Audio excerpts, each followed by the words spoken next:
My name is Ryan Poole. My new solo project is called Night Tides, and on August 20th, I'm releasing my first song, which is called Forever Baby. I'm going to do a series of videos. This first one is going to be breaking down. I'm going to play the chorus one time through, then I'm going to show you all of the different elements that come together. I'm a producer and recording engineer by trade, so I'm really into like all the different things that go together to make the song. So I'm going to show you how this song works.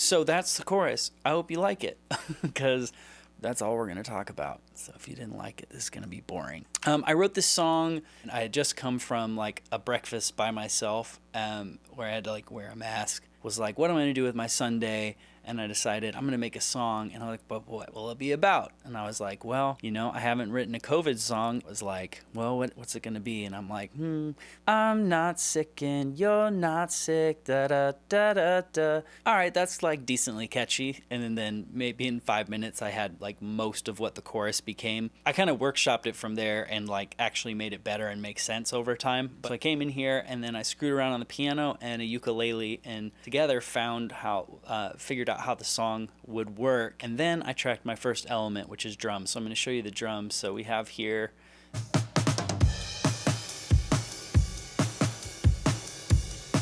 it's a pretty standard 50s, 60s rock beat. And then I added a spring reverb to it. Here's without and with. The percussion. Basically have a tambourine hit that hits with the snares and then claps that hit with the snares and then a tambourine that does a faster subdivision, and here's that. So this really sets up the rhythm for the song. This gives you basically most of the feels. All right, so the next thing I'm going to show you is bass guitar. How us recording engineer type people like to think usually is building a house. I like to think of like drums as a foundation and then bass, that's the rhythm section. It creates the rhythmic foundation for how the song moves. But personally, I've taken a note from Paul McCartney, and I like to record bass really late in the process, like after guitars and basic rhythm instruments are down, before all the other instruments are there. It's like harder to be imaginative about it, at least for me. I start just doing like the root notes. I'm not much of a bass player, but I'm a pretty good editor, so my bass part worked. Okay, so here's the bass for the chorus.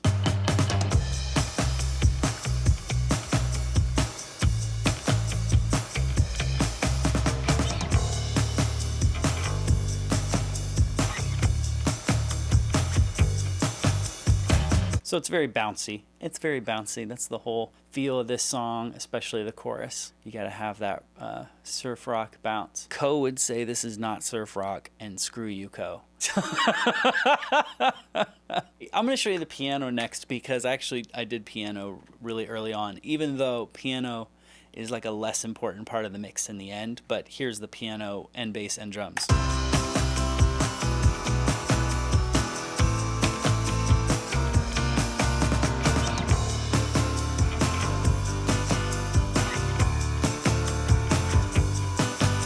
All right, next let's add in some guitars. Okay, so I have this baritone guitar.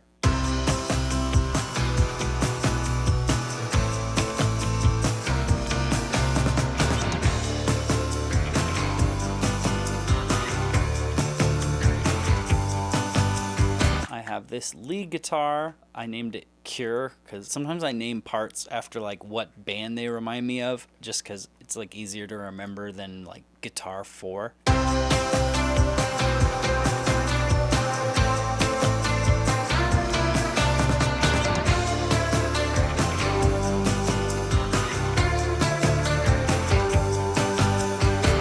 right underneath me here, you can't see it, but off screen there's a console. It has a built-in spring reverb, and a spring reverb, if you don't know, is the kind of reverb that's in amplifiers, and it's very much like the sound of 60s rock, which is definitely my inspiration on this song. I ran a lot of the guitar parts through this spring reverb separately. In fact, I threw almost everything in this song through the spring reverb at one point or another, and then pulled that in and kind of balanced it to taste. So here's just the spring on that guitar part. What I love, it has that, I don't know how to do it, but that rattly sound.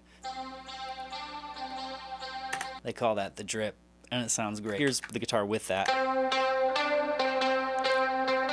Without. And with. This is like a super minor part, but I do have a hammered dulcimer in this chorus. It goes...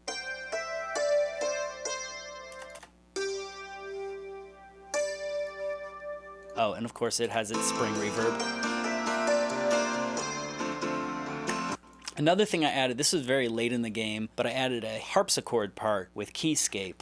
Most of the things in this song are real instruments, and many of them are recorded through this microphone, AKG D19 from roughly 1965. A lot of people call it the Beatles mic, and that's because they used it on Ringo's overheads. This is a very lo-fi sounding mic. So I used it on almost everything, which sort of became a problem later, and I wanted the song to sound like really clean. Well, not really clean, but to sound punchy and somewhat modern. And this is the bane of my existence, by the way. I wanted it to sound like punchy and modern and like loud and retro and indie and distorted lo-fi. And like, so anyway, so I spent forever on this mix trying to make the lo-fi crap mic sound like really clear, but also still get the lo-fi thing anyway. But the harpsichord, not recorded with a mic. I don't have a harpsichord. It's fake, but here it is.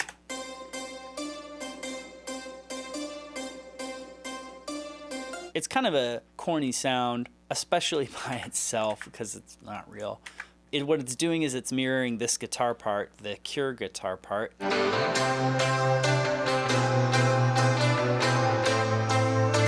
It's a super Beach Boys thing to do. Brian Wilson on the Pet Sounds album did a lot of stuff. Well, he was inspired by Phil Spector. And so they would do things like have a piano and a harpsichord and a tack piano and an organ all do the exact same thing. And so like together they created a new sound that at that time no one had ever heard before. In my same breath, I would like to say that is also what an orchestra is, which is much older than Phil Spector. So I don't know, maybe it wasn't that unique. To me, the whole Beach Boys sound, it reminds me of California, which is where I'm from, and specifically Santa Monica Pier. Amusement park at the end of the Santa Monica Pier is just a really cool place. There's a roller coaster and a Ferris wheel and all this stuff, and it's all like over the ocean, and there's people surfing below, and it's just like the quintessential like American fun beach California vibe. This song is ultimately about escaping COVID-19 and all of the chaos in the world and just going to that amazing happy place. And so the harpsichord, to me, something about that instrument that just feels like the boardwalk to me. And so here's all those parts together without the vocals.